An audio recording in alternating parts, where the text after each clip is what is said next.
Olá, pessoal, tudo bem? Como que estão? Estudantes, né? Nós estamos aqui hoje para apresentar, então, a disciplina de modalidades de trabalhos científicos. Né? Então, vamos para a nossa aula de hoje. Se vocês forem tendo dúvidas, né? Depois vocês podem ali entrar em contato com o tutor. Tudo bem, pessoal? Então, basicamente, né, nós temos aqui quais são os tipos de modalidades de trabalho científicos? Então, quando nós questionamos, né, qual que é a importância de se entender, de compreender o que é um trabalho científico, né, nós vamos muito ao encontro de processos que devem ser estruturados, né, que devem ser normatizados, não é um trabalho que ele é aleatoriamente criado, ele tem toda uma regra, um contexto, tem toda uma especificidade, né? Então, para a gente estar elaborando então diversos tipos de trabalhos científicos, tais como monografia, um projeto de TCC, um relatório de estágio, um relatório científico. Então, as modalidades hoje, né, que vai favorecer essa disciplina, vai ser quais tipos de trabalhos que nós podemos utilizar, né, quais são as estruturas, né, quais os caminhos a serem percorridos e, além disso, também qual que é a importância, né, da diferenciação das modalidades desses tipos de trabalhos científicos. Pessoal, então a nossa disciplina, né, ela é muito rica, ela é válida dessas informações, porque a partir do estudo dessas informações é que você consegue ter a consciência de saber como elaborar um trabalho científico, como que você pode elaborar, né, um relatório, como que você pode elaborar uma tese, uma dissertação. Então, a nossa disciplina, basicamente, ela é dividida em 4 unidades. Essas unidades, elas serão apresentadas no decorrer da apresentação dos slides. Então, nós discutiremos basicamente o que é um método científico. Na unidade 2, nós falaremos sobre a pesquisa científica, qual que é a sua importância, qual que é a sua grande valia dentro do mundo científico. A unidade 3, quais são os passos, os critérios e como eu posso estar elaborando um projeto de pesquisa? E na unidade 4, as modalidades dos trabalhos científicos. Então, primeiramente, nós temos aqui um conceito básico, né, que é o conceito de ciência e também o conceito de conhecimento científico. Então, o conceito de ciência, né, conforme nossa apostila, nós temos ali a contextualização, né, que desde os primórdios a humanidade ela vem procurando também compreender o mundo que a cerca. E essa preocupação, né, gerou uma curiosidade diante, principalmente, do que é ciência. Né? Então, a ciência nada mais é que uma janela para o desconhecido. E, além disso, ela nos permite ver o mundo de uma nova perspectiva. Então, qual que é o principal conceito de ciência, pessoal? Né?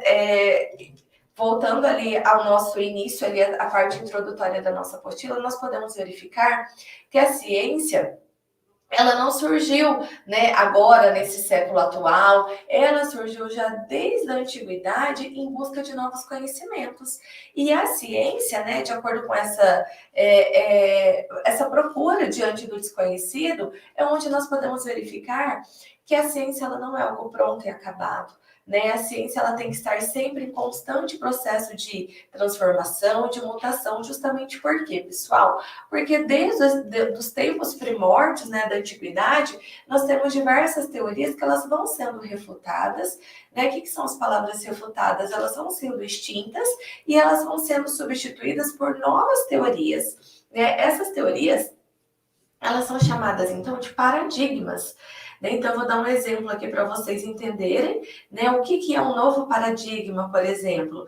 Né? Essa nova refutação de que o planeta, né, Plutão, ele não faz parte mais do sistema solar, ele é considerado uma teoria que ela foi extinta, né, um paradigma que ela foi extinta e ela foi substituída por um novo paradigma. No entanto, né, o planeta Plutão, ele não é considerado, né, como como fazer parte dentro do sistema solar, mas justamente pelas suas características que elas são distantes dos demais planetas. Então, ele foi extinto do sistema solar. Então, é uma nova teoria que surgiu, né, que até meados de determinados séculos, essa teoria ainda ela permanecia aceita, e ela foi extinta diante deste fato.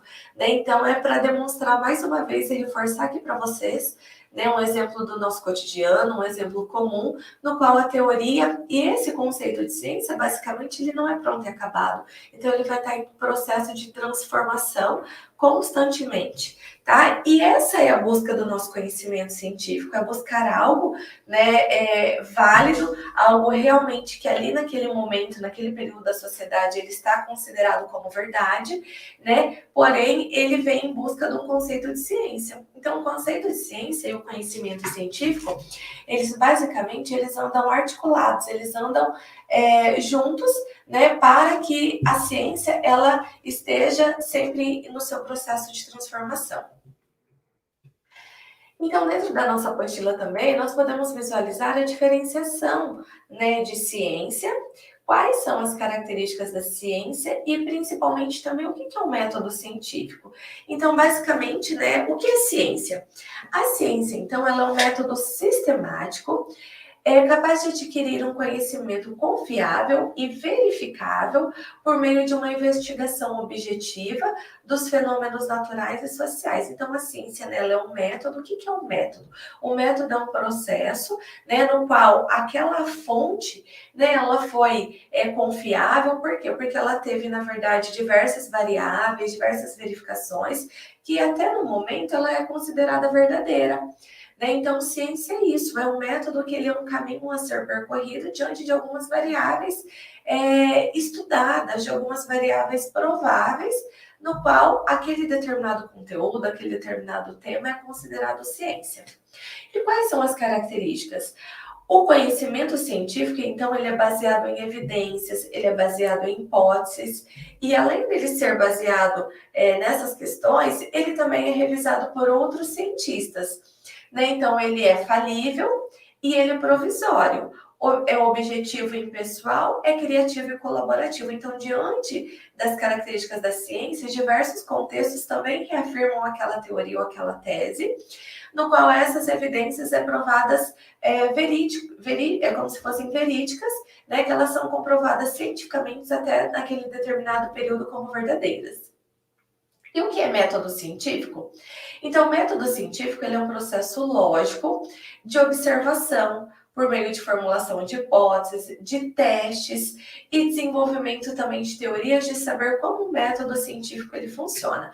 Né? Então, o método, conforme eu falei ali na fala anterior, né, ele é um caminho a ser percorrido. E esse caminho a ser percorrido, ele é baseado em formulações de hipóteses, de teses, de variáveis, de diversos questionamentos para, né, que esse método científico ele seja realmente considerado ciência.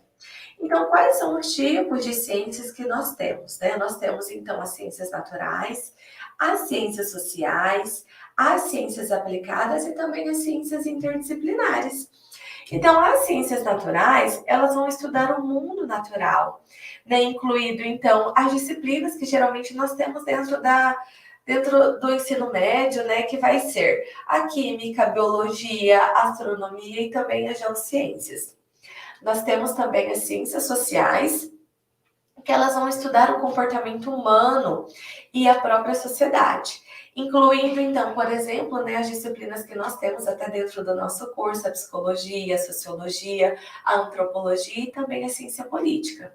E nós temos também com as ciências aplicadas, que elas vão aplicar o conhecimento científico, então, para resolver os problemas sociais, incluindo, então, engenharia, medicina, informática e administração. E já as ciências interdisciplinares, né, elas vão estudar os tópicos que exigem uma abordagem colaborativa de várias disciplinas, incluindo, então, estudos ambientais, neurociência, bioinformática e também robótica. E diante desse estudo, né, dessa importância da ciência que nós temos na parte introdutória da nossa apostila, nós conseguimos verificar qual que é a importância da ciência na nossa sociedade. Né? Nós temos a ciência dentro da saúde. A ciência, então, ela levou a avanços significativos na medicina, incluindo, então, vacinas, antibióticos e cirurgias menos invasivas, como as cirurgias por laser, né, salvando, então, milhões de vidas. A ciência também, dentro da tecnologia, ela tem um fator primordial e de grande relevância, né? Porque no contexto da tecnologia, a ciência, ela é o motor do progresso tecnológico. Ela deu origem, então, a invenções modernas que mudaram o mundo, como telefones celulares, internet e também a inteligência artificial. Nós temos também a importância da ciência dentro do meio ambiente, também como um processo, né, de grande evolução, pois a ciência nesse aspecto ela vai fornecer uma compreensão abrangente dos processos ecológicos e dos impactos humanos no meio ambiente, orientando então políticas, o surgimento de legislações, ações para evitar então mudanças climáticas também e a perda da biodiversidade. Então, no contexto, né, dessas unidades que eu apresentei para vocês, nós vamos verificar quais são as abordagens do método científico. Né? Então, o método científico, que é um caminho a ser percorrido, que é um caminho a ser direcionado, né? Ele vai favorecer, basicamente, então, alguns passos, né, para que o método científico ele seja realmente caracterizado e instituído, então, como ciência. Um dos primeiros passos que nós temos é a observação. Então, dentro da observação, nós realizamos, pessoal, a coleta de dados. Né? Quais que são a coleta de dados? O que você quer observar? Você quer observar 40 professores dentro de uma escola, você quer fazer análise de 20 alunos, né? Então, qual que vai ser a sua coleta de dados? Você vai ter que fazer essa observação por meio do quê? Então, diante da observação, nós temos diversas formas de coletar esses dados. Pode ser por meio de uma pesquisa presencial, pode ser por meio de uma pesquisa online formulada no Google Forms, pode ser por meio de um teste, pode ser por meio de uma aplicação de uma prova, pode ser por meio de uma aplicação de uma dinâmica, né? Então, a coleta de dados ela é um dos primeiros passos do método científico e de como você vai realizar a sua pesquisa. Então, por meio da coleta de dados, né, e desses resultados propriamente ditos, é que nós vamos dar os primeiros passos de como que você vai realizar a sua pesquisa. A segunda pesquisa, né, depois, após a coleta de dados, nós teremos então a formulação de hipóteses. Né? O que são as formulações de hipóteses? São as sugestões, são muitas vezes as dúvidas. Então essa resposta chegou nesse patamar justamente porque qual que foi o caminho a ser percorrido aqui, né? Então, hipóteses são, na verdade, muitas vezes até dúvidas, são sugestões de como que a pessoa chegou naquela resposta. Depois nós temos também os testes das hipóteses, né? Então aquela pessoa chegou naquela resposta devido a qual conceito que ela tem, né? O que ela pensa naquele momento. Então a gente já consegue consegue, na verdade, obter aquela resposta por meio daquele teste de hipótese, né? E por fim, depois, né, que na verdade esse teste das hipóteses, né, em alguns trabalhos para ficar mais fácil, e um exemplo do cotidiano que nós temos é a questão da análise e resultados, né, ou discussão e resultados. Então, por meio das discussões e resultados, é que depois nós conseguimos também chegar até o último passo, que é a conclusão. Então, basicamente, né, um método científico, para você estar escrevendo um artigo ou para você estar escrevendo uma proposta, você deve seguir todos esses passos. Então, quais são os tipos de pesquisa que nós temos? Então, dentro da nossa apostila, nós temos a pesquisa bibliográfica. O que é uma pesquisa bibliográfica, pessoal? São, basicamente, conhecimentos prévios já publicados. Então, você pode pegar um livro de um autor, você pode pegar alguns artigos de um determinado autor e se basear na pesquisa que esses autores já pesquisaram e reescrever a sua nova pesquisa, mas utilizando, né, por meio de citações, por meio de referências, o pensamento desses autores que já possuem trabalhos publicados. Nós temos também outro tipo de pesquisa, que é a pesquisa experimental, que ela vai construir hipóteses e ela vai manipular variáveis.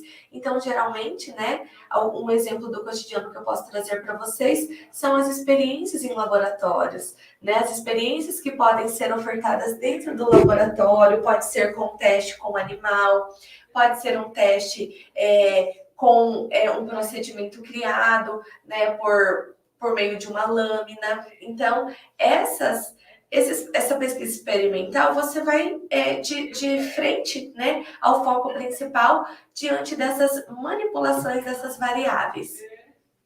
Nós temos também a pesquisa descritiva, que vai estudar as relações entre as variáveis de um fenômeno, porém sem manipulá-las. Né? Então, pesquisa descritiva, você vai descrever algo que já está imposto, né? E você só vai descrever de acordo com o seu olhar. Né? No entanto, você não vai manipular, você não vai poder ir de frente, né, as próprias variáveis e às vezes modificar ela em algum contexto. Não. Então, é uma pesquisa descritiva. Você vai descrever de acordo com o seu olhar crítico. E por fim, nós temos também a pesquisa exploratória, tá? Que ela é bem importante porque ela é capaz de desencadear um processo de investigação que identifique, que identifique a natureza entre as variáveis do fenômeno. Né? Então, uma pesquisa exploratória é onde você vai investigar se realmente, né, aquele contexto ele é válido, se realmente ele ainda continua sendo considerado como ciência, se realmente a teoria ela não foi refutada em hipótese nenhuma, se ela ainda continua considerada tanto ser um método científico quanto considerada um método voltado para a ciência. Então, dentro do projeto de pesquisa, nós temos os passos, tá? Que eu vou estar explicando para vocês os passos a passo conforme a apostila, tá bom? Então, nós temos, primeiramente, a escolha do tema, né? Então, você vai elaborar um projeto de pesquisa. Então, você vai fazer algo direto, vamos supor, numa escola, por exemplo. Então, você vai escolher uma sala de aula, né? Uma sala de aula, vou escolher aleatório, um 5º ano, né? E eu vou escolher, na verdade, a escolha do tema. Então, vamos supor que eu vou trabalhar as dificuldades de aprendizagem dentro do 5º ano. A escolha do meu tema já foi escolhida. Por fim, eu vou trabalhar com a revisão de literatura. O que seria a revisão de literatura? A revisão de literatura nada mais é que uma fundamentação teórica, ou seja, você vai em busca de artigos, de livros, que vai juntar as ideias de diversos autores que vão falar sobre as dificuldades de aprendizagem. Então, quais dificuldades que eu tenho? A dislexia, a dislalia, a hiperatividade, transtorno de déficit de atenção. Então, primeiramente, né, revisão de literatura é buscar todas as ideias, é fazer a leitura, a busca, né, usar citações de autores, e sempre que a gente for usar alguma citação de algum autor, nós podemos sim, mas nós devemos sempre referenciar da forma correta, né, colocar o nome do autor, ano e página, para que o trabalho ele não fique plagiado. Por quê, pessoal? Plágio, ele é crime. Então, a gente tem que ter bastante cuidado, né? Nós podemos, sim, buscar as fontes de outros autores dentro da revisão de literatura, porém sempre ter esse cuidado com o plágio, tá bom? Então, nós podemos utilizar ali diversas fontes, diversos artigos, livros, opiniões, mas lembrando sempre de colocar o nome do autor, ano e a página da onde você retirou esse documento, né, dentro do corpo do texto, e lá nas referências, né, no final, depois após a conclusão, também citar da onde você tirou esse autor, se foi de internet, né, se for de link, se for de uma referência bibliográfica, que isso é muito importante. Depois da revisão de literatura, você vai justificar o porquê você escolheu esse tema. Então, eu vou descrever com as minhas próprias palavras. O tema da pesquisa foi escolhido devido ao meu processo de estágio, no qual eu realizei e verifiquei que as crianças, né, nesse período, elas tinham muita dificuldade de aprendizagem. Então, qual que é a sua justificativa? Você vai descrever por que você escolheu aquele tema. Qual que é a importância daquele tema para você. Tá? Então, você pode utilizar, descrever, muitas vezes colocar até uma situação que aconteceu com você, por você estar escolhendo aquele tema, e justificar, né, qual a necessidade naquele momento de estar estudando a dificuldade de aprendizagem. Muitas vezes pode até caracterizar, né, como diversos fatores e ideias que vocês podem estar trazendo do contexto da pandemia, né, que as crianças elas não tinham mais aquela interação social, elas não tinham aquela troca, né, entre professor e aluno diretamente. Então pode ser que acarretou uma série de fatores, né, que justificam você a estar escolhendo esse tema, tudo bem? Aí depois nós temos a formulação do problema de pesquisa. Essa formulação, muitas vezes a gente traz como realmente uma questão, né? Uma questão a ser desenvolvida no seu projeto de pesquisa. Então, basicamente, né, um exemplo como eu formularia um projeto, um problema para minha pesquisa. E basicamente eu formularia, né?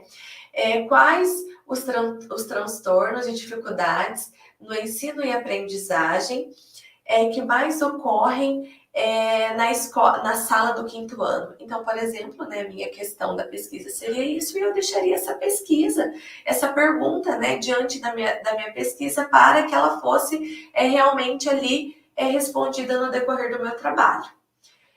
Depois, no tópico 5, nós temos a metodologia. Então, o que é metodologia? A metodologia ela já provém da palavra método, né? Então, a metodologia vai ser a maneira, né, como que você vai descrever a sua pesquisa.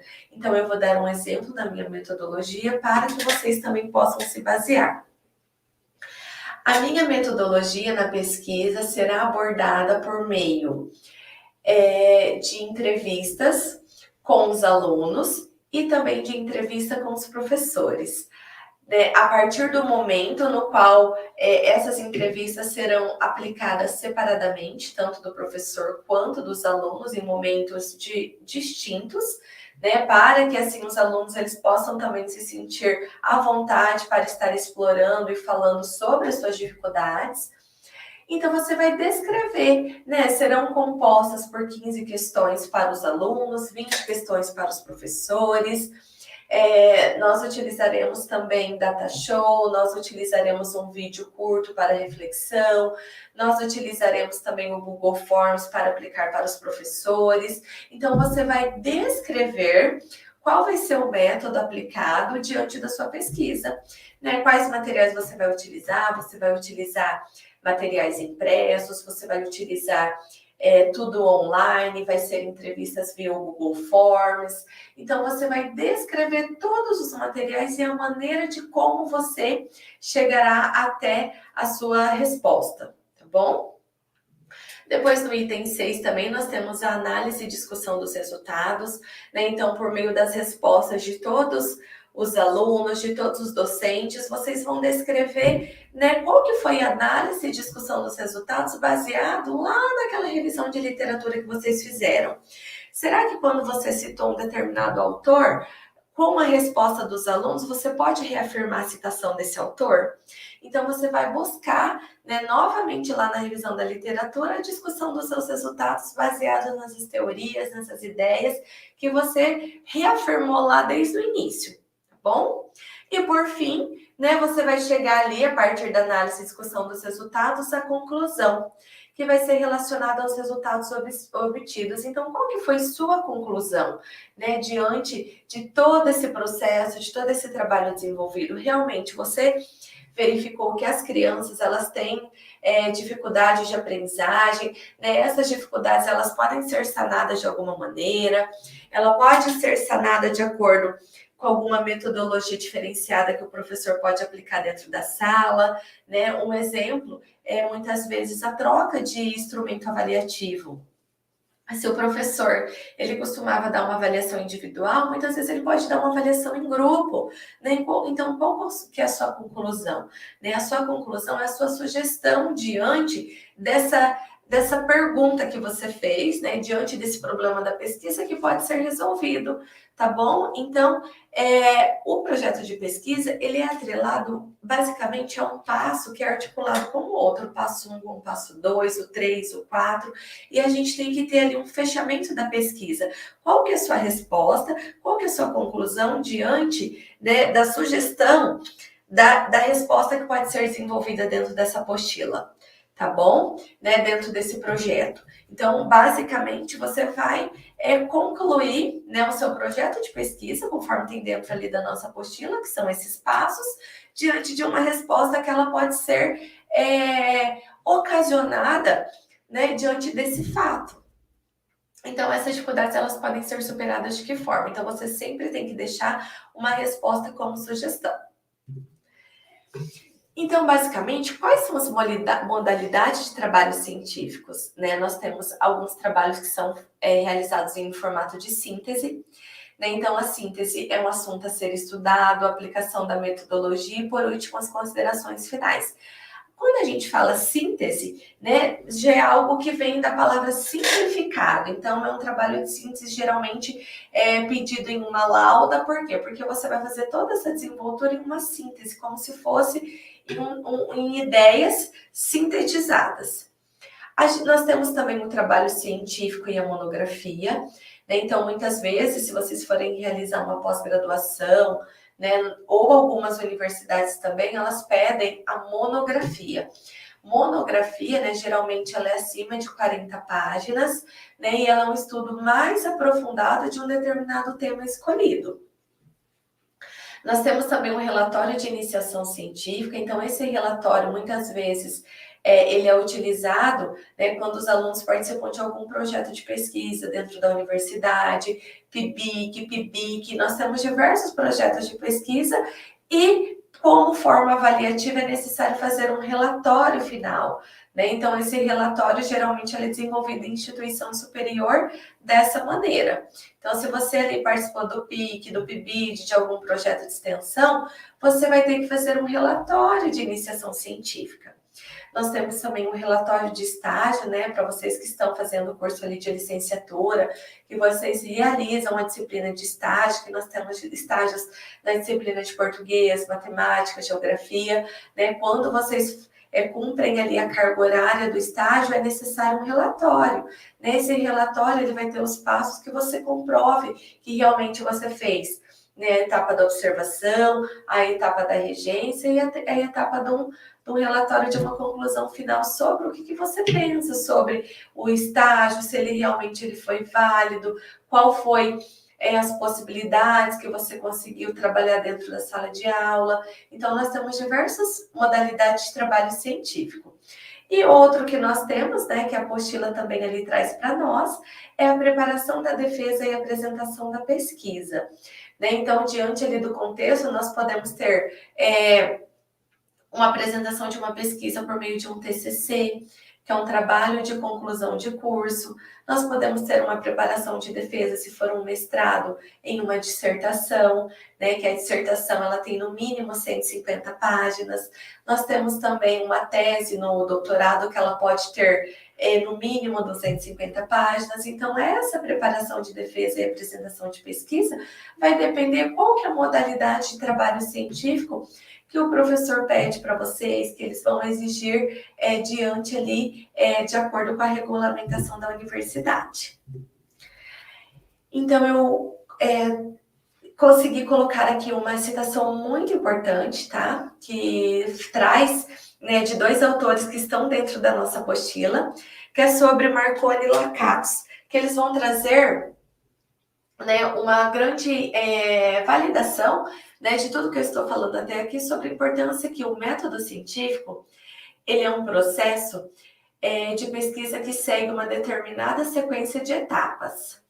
Xot, 1991. Além disso, pode ser definido também como a maneira ou conjunto de regras básicas empregadas em uma investigação científica, com o intuito, então, de obter os resultados mais confiáveis quanto for possível.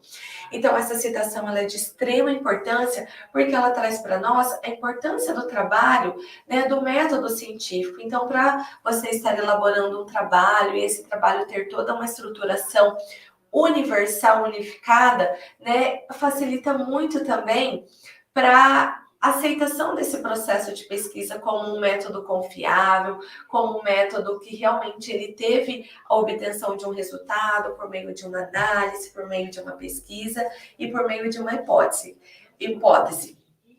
Porque, pessoal, transformar um conhecimento em método científico não é fácil, né? Nós temos diversas reestruturações que devem ser realizadas diante, né, de uma hipótese, de um método de pesquisa, para que aquela teoria ela seja aceita, né, e validada pela própria sociedade. Então, por isso, a importância do método científico e de estudar e saber, né, objetivamente, de fato, né, o que realmente é ciência. Por quê?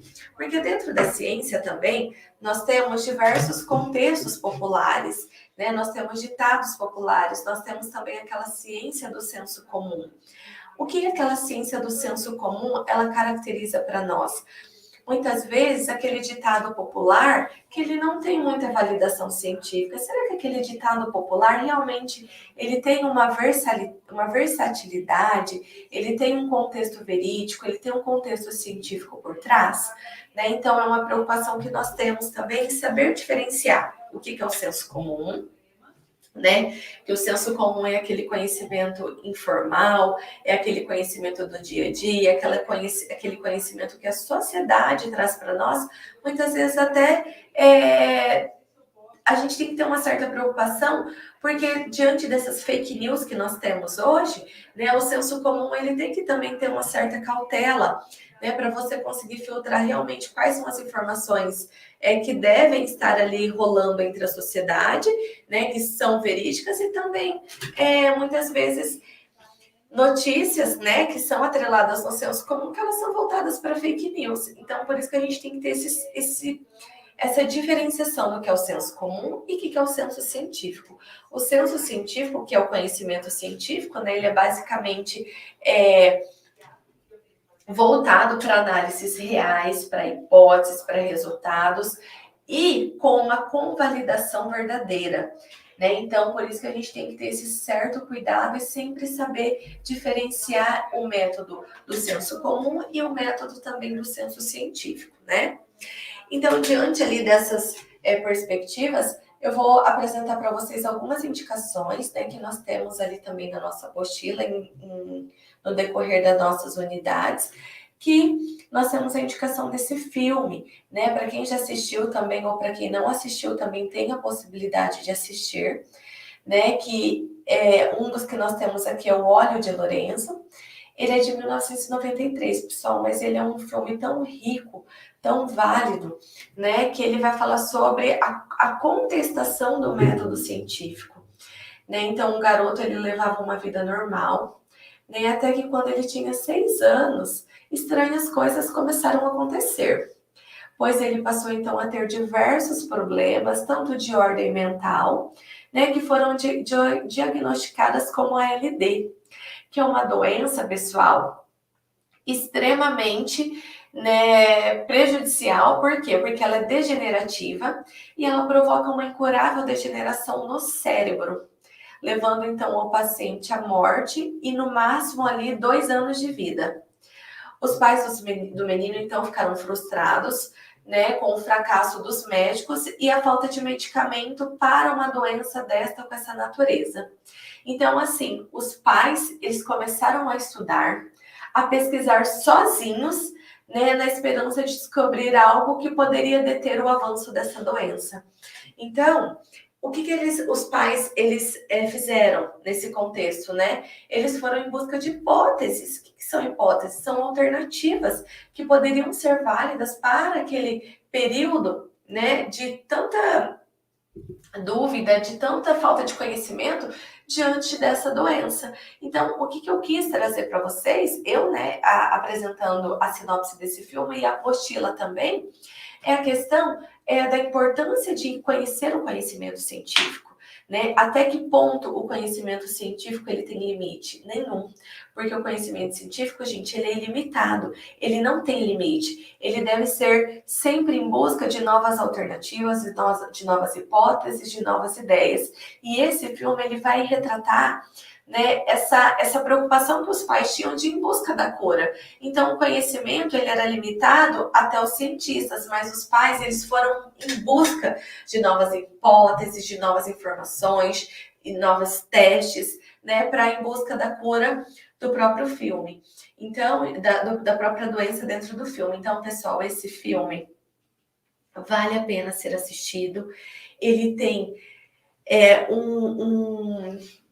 uma série de elencos de autores que são fantásticos, né? Então, os protagonistas, assim, vale muito a pena vocês assistirem e lembrando sempre desse conceito científico e do que é ciência para nós, né? Realmente ali a comprovação de que a ciência, ela não tem limite, ela está sempre em processo de constante transformação. Outro livro que eu tenho aqui para indicar para vocês também, que é a metodologia científica, né, que é do Servo Pedro Bervan, do Roberto, né, e nós temos aqui também uma pequena sinopse, né, que é uma referência na área. Então, se você tem que estudar ali algo sobre método científico, esse livro, ele é bem conceituado, tá? Ele, na verdade, é considerado um clássico. O que é um clássico? Ele é mantido ali diante de diversas gerações. Por quê? Porque ele possui aquele conhecimento, aquele conteúdo básico, né? Então, e além disso, ele vai continuar em constante evolução. Essa nova edição, né, ela é totalmente revista, ela foi totalmente revistada, né? Procurou atender, então, aos anseios dos leitores como uma concepção mais prática, refletindo a ênfase, então, atual, adotada por agências, institutos, fundações e empresas que vão investir em estudos para a qualidade do projeto e para a produtividade do pesquisador. Então, pessoal, né, esse livro é importante porque ele traz toda a reestruturação de todas essas modalidades que nós vemos até agora dentro da nossa apostila, sobre os conceitos científicos. Então, por exemplo, como que você pode, né, citar um determinado autor dentro de um artigo utilizando esse livro? Então, ele vai dar ali todos os passos que você tem que colocar o nome do autor primeiro, o nome da obra, depois você vai ter que colocar o ano, da onde que você retirou. Se você tirou de um link, né, você pode colocar ali o passo http /disponível em, lembrando, né, que todos os materiais, que como nós temos muitos materiais online, nós temos que referenciar, pessoal, colocando também, né, o link ponto, né, aí disponível em, aí nós colocamos também o mês, né? Então, nós temos janeiro, fevereiro, março, abril. Então, esses meses, eles devem ser abreviados, né? Então, Jan, Fev, esse livro traz para nós todas essas informações, né? Então, janeiro, disponível em, né? Você pega um link, copia, é disponível em janeiro, né? Ou você coloca primeiro também o dia, 12 ponto, julho, né? Julho, abreviação. Julho mesmo, como é um mês curto, a gente acaba colocando Julie, JUL, ponto, 2023, né, que é para saber quando que você verificou esse documento, qual que era a disponibilidade do período, qual que é o link. Então, esse livro, ele traz para nós toda essa contextualização dentro das normas, né, que nós temos as normas da ABNT, né, essas normas, Associação Brasileira de Normas Técnicas, que ela vai favorecer, né, que todas as pessoas universalmente, né, conceitue e coloque todas as referências de acordo com uma única norma. Por quê? Para que, né, um trabalho aqui, um TCC da Unifatesc, um TCC de uma outra universidade, não seja completamente desestruturado. Então, essa estrutura, essas normas que devem ser seguidas, elas devem ser basicamente estruturadas de uma única forma, no qual um professor da Unifatesc vai ter facilidade em estar analisando um TCC de uma outra universidade e vice-versa. Então, esse livro ele traz essa grande preocupação em estar sempre estruturando os trabalhos, ok? Aí nós temos também todas as referências, né, que nós utilizamos, Marconi, Lakatos, entre outros também que foram utilizadas ali para construir a própria apostila. E eu agradeço, né, encerro esse último slide, agradecendo a compreensão de vocês, a atenção de vocês, e qualquer dúvida, pessoal, nós estamos à disposição, vocês podem questionar, tanto no fórum, quanto falem com o tutor, nós estaremos sempre à disposição de vocês. Muito obrigada!